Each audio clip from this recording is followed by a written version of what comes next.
Assalamualaikum warahmatullahi wabarakatuh. Bertemu kembali bersama Ibu dalam pembelajaran kimia pada materi sifat asam basa larutan. Bagaimana kabarnya kalian hari ini?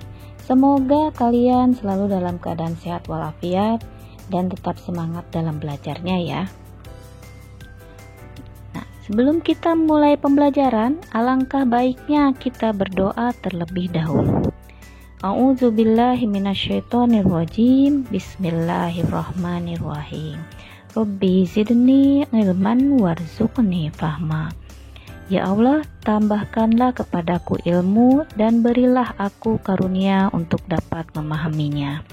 Semoga dengan doa yang telah kita bacakan, kalian bisa diberikan kemudahan dalam mempelajari materi ini. Amin ya robbal alamin. Baiklah, kita mulai untuk membacakan kompetensi dasarnya. 3.6 Menganalisis sifat larutan berdasarkan konsep asam basa dan pH larutan untuk asam kuat dan basa lemah, basa kuat dan basa lemah dalam kehidupan sehari-hari. 4.6 Membandingkan sifat-sifat larutan melalui praktikum berdasarkan konsep asam basa dan pH larutan untuk asam kuat dan asam lemah, basa kuat dan basa lemah dalam kehidupan sehari-hari. Adapun tujuan pembelajarannya, setelah pembelajaran diharapkan peserta didik dapat 1. Menjelaskan jenis larutan berdasarkan sifat keasamannya. 2. Mengelompokkan larutan yang diuji ke dalam larutan asam, basa, dan netral menggunakan indikator lakmus merah dan biru. 3. Menentukan pH larutan menggunakan indikator universal. 4. Menyajikan data hasil diskusi kelompok tentang sifat asam basa larutan. Baiklah, kita mulai pembelajarannya. Di sini ada gambar. Bisa kalian amati ya. Pertanyaannya, gejala apakah ini? Di situ ada gambar lambung, ada gelembung gas, ada juga proma. Nah, yang berikutnya juga kalian perhatikan gambar berikut ini. Yang pertama ada alkohol, yang kedua ada proma, yang ketiga ada jus lemon. Nah, pertanyaan yang hubungannya dengan gambar yang tadi, yang pertama adalah termasuk ke dalam golongan asam, basa, atau netral. Yang berikutnya, berapakah harga pH dari alkohol, proma, dan jus lemon? Nah, pH ini menunjukkan tingkat keasaman suatu larutan. Nah, yang terakhir, bagaimana cara mengukur dan menghitung harga pH? Nah, berikutnya kalian akan mempelajari apa yang ditanyakan pada slide yang tadi Ibu sampaikan.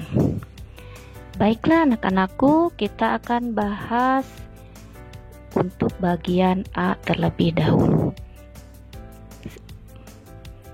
Yang pertama adalah tentang sifat asam basa. Kalian pasti sudah mempelajari di SMP ya, tentang sifat asam dan sifat basa. Untuk sifat asam, cirinya 1. Rasanya masam, 2. Menghantarkan arus listrik, 3. Memiliki pH atau derajat keasaman kurang dari 7, 4. Memerahkan kertas lakmus, 5. Menghasilkan ion hidrogen, 6. Bersifat korosif, dan 7 ada contohnya, misalnya cuka yang biasa dipakai untuk membuat asinan. Sementara untuk sifat basa, nah ciri-cirinya 1. Rasanya pahit dan licin, 2. Menghantarkan arus listrik, 3. Memiliki pH atau derajat keasaman lebih dari 7. Terus 4. Membirukan kertas lakmus, 5. Menghasilkan ion hidroksida, yang ke-6 bersifat kaustik atau merusak. Yang ke-7 contohnya sabun. Nah, kalian kalau mandi tidak sengaja sabunnya itu masuk ke mulut, pasti akan rasakan sensasi rasa pahit. Nah, itu contoh dari sifat basa. Nah, berikutnya kita akan pelajari tentang identifikasi asam dan basa. Bisa menggunakan indikator. Nah, kita bahas dulu apa sih indikator. Indikator asam basa adalah suatu zat yang memberikan warna berbeda atau tertentu pada larutan asam, basa, atau netral. Nah, yang akan dibahas pertama yaitu indikator kertas lakmus merah dan biru. Di sini ada contoh ya. Kalian lihat di sini lakmus merah. Jika dicelupkan ke suatu larutan kemudian berubah menjadi warna biru, maka jika reaksinya seperti berikut, maka senyawa tersebut bersifat basa. Yang berikutnya, kertas lakmus biru berubah saat dicelupkan menjadi berwarna merah, maka kesimpulannya larutan tersebut bersifat asam. Nah, di situ ada contoh ya. Ada larutan asam, ada larutan netral, ada larutan basa. Kalau asam, lakmus merah dan biru itu semuanya akan berubah menjadi berwarna merah. Kalau larutan netral, lakmus merah dan biru jika dicelupkan ke larutan tersebut tidak akan mengalami perubahan, jadi warnanya tetap.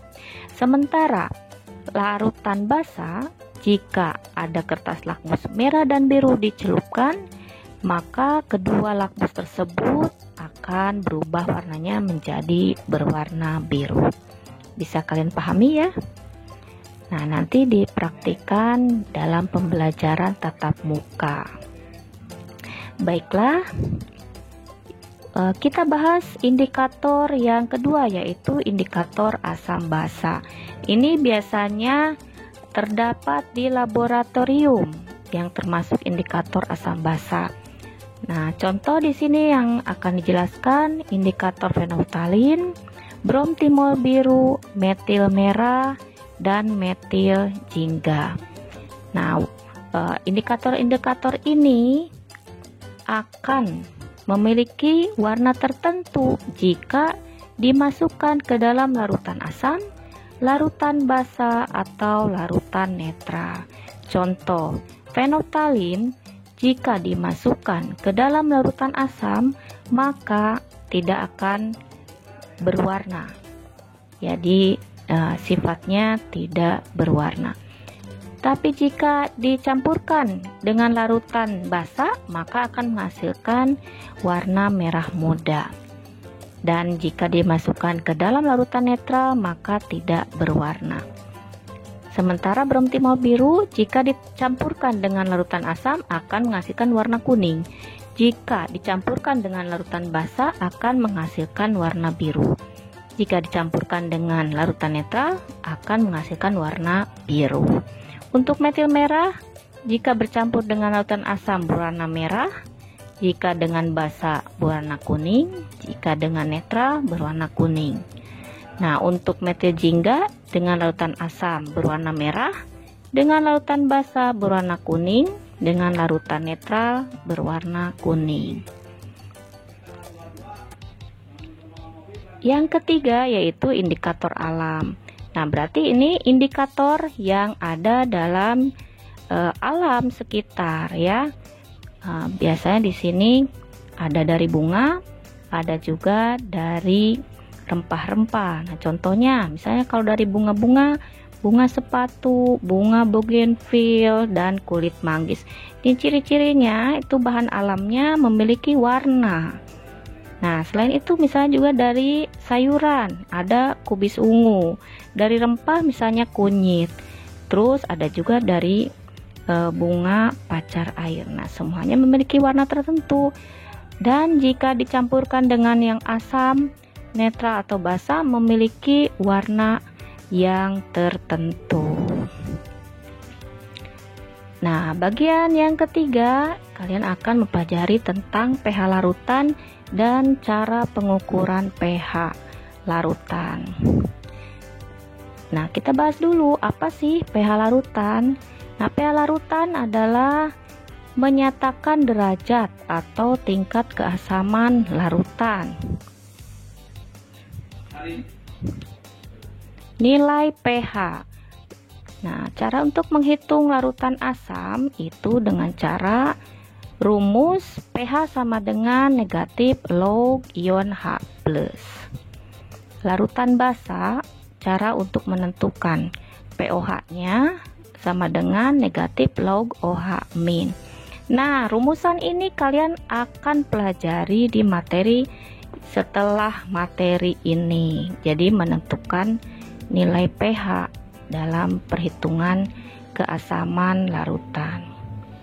Untuk skala pH, nah kalian harus tahu di sini ya, bahwa pH ini menunjukkan tingkat keasaman suatu larutan. Nilainya di sini ada yang kurang dari 7, ada yang sama dengan 7, dan ada yang lebih dari 7. Misal, ada suatu larutan nilainya pH-nya 2. Nah, kalian lihat di sini. Kalau 2 berarti lebih kecil dari 7, berarti sifat larutan tersebut adalah asam. Nah, contoh yang kedua, misalnya suatu larutan pas diuji dengan alat pH meter ternyata nilainya 7. Nah, berarti kesimpulannya larutan tersebut pH-nya 7 atau bersifat netral. Nah, contoh yang berikutnya yang ketiga, misalnya pas diukur ternyata menunjukkan angka di atas 7, misalnya 8 atau 14. Nah, berarti kesimpulannya larutan tersebut bersifat basa. Nah, yang sudah Ibu uraikan, mudah-mudahan kalian bisa paham ya. Baiklah.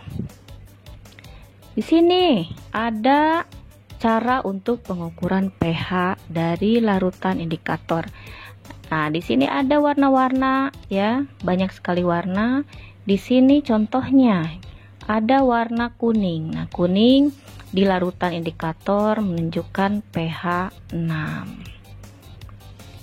Nah, terus ada juga suatu alat namanya kertas indikator universal. Nah, ini bisa dibeli di toko alat kimia. Gambarnya seperti ini ya. Namanya kertas pH dan kertas indikator universal. Kertas pH ada, nah petunjuknya juga ada. Tinggal dicocokkan dengan warna yang ada di petunjuknya. Kemudian kertas indikator universal juga sama bentuknya. Di situ tinggal ada alatnya, dicelupkan ke larutan yang akan diuji, terus dicocokkan ke skala pH yang ada di tempat indikator universalnya. Kalian langsung akan menemukan berapa pH larutan yang kalian uji. Nah, alat yang lebih praktis lagi yaitu namanya pH meter. Ini tinggal mencelupkan alatnya, yaitu alat pH meter, celupkan ke dalam larutan yang akan dicari nilai pH-nya. Nah, nanti angkanya akan dimunculkan berupa angka tertentu ya, misalnya 6, 7, 8 dan seterusnya. Ini lebih praktis di antara indikator yang lain. Setelah kita pelajari materi tentang sifat asam basa larutan, sekarang kita akan bahas latihan soal berikut ini. Perhatikan tabel percobaan untuk menguji sifat larutan sebagai berikut. Ini, nah di sini ada tabelnya, larutan 1, 2, 3, 4, ada perubahan warna pada lakmus merah dan biru, dan ada juga data sifat larutan. Pertanyaannya, dari data hasil uji larutan 1, 2, 3, dan 4, maka data hasil uji yang tepat adalah A. 1 dan 2, B. 1 dan 3, C. 2 dan 2, D. 2 dan 4, E. 3 dan 4. Nah, mari kita bahas bersama-sama ya di sini. Untuk larutan yang ke-1, kita lihat perubahan pada lakmus merah, warnanya tetap merah. Perubahan pada lakmus biru, warnanya merah. Sifat larutannya asam. Nah, menurut kalian apakah ini pengujiannya sesuai? Jadi semuanya hasil pengujian dengan lakmus merah dan biru, warnanya merah, maka sifatnya larutan tersebut asam. Betul ya? Maka larutan yang ke-1 datanya sudah sesuai. Kita bahas untuk larutan kedua. Pada lakmus merah menjadi biru, lakmus biru menjadi merah. Di sini keterangannya sifat larutannya asam. Tentu di sini untuk pengujian yang kedua datanya tidak sesuai ya. Kita lanjut data yang ketiga. Setelah ditambah lakmus merah, di sini warnanya menjadi biru. Setelah diuji dengan lakmus biru, warnanya menjadi biru. Di sini data sifat larutannya menurut data di sini bersifat basa. Biru bersifat basa. Nah, seperti yang sudah Ibu jelaskan bahwa kalau lakmus merah dan biru semuanya menjadi berwarna biru, maka sifat larutannya basa. Betul ya, di sini larutan yang ketiga sesuai. Untuk larutan keempat, setelah dicampur dengan lakmus merah, maka berubah menjadi merah. Lakmus biru, hasilnya jadi biru. Sifat larutannya di sini ditulisnya basa. Sesuai tidak? Ya, tidak sesuai tentunya ya. Di sini kalau merah dan biru tidak ada perubahan, tetap merah dan biru, maka sifat larutannya bukan basa tapi netral. Dengan demikian dari pemaparan yang tadi kita bahas bersama-sama, maka yang betul adalah larutan 1 dan 3. Berarti di sini jawabannya adalah yang D. Nah, setelah tadi kita bahas materi dan latihan soal, mari kita buat kesimpulan pada pembelajaran yang sudah kita bahas bersama-sama. Di sini asam dan basa kekuatannya dinyatakan dengan pH. Nah, dapat diukur dengan pertama menggunakan lakmus, yaitu lakmus merah dan biru. Yang kedua menggunakan indikator universal, bisa kita tahu pH-nya berapa. Dan yang ketiga menggunakan pH meter. Nah, berikutnya di sini ada tugas mandiri. Silahkan kalian kerjakan tugas di Texas Learning. Nanti ada bagian tugasnya, silahkan kalian buka, kerjakan di buku catatan dan dikirimkan kembali ke Texas Learning-nya.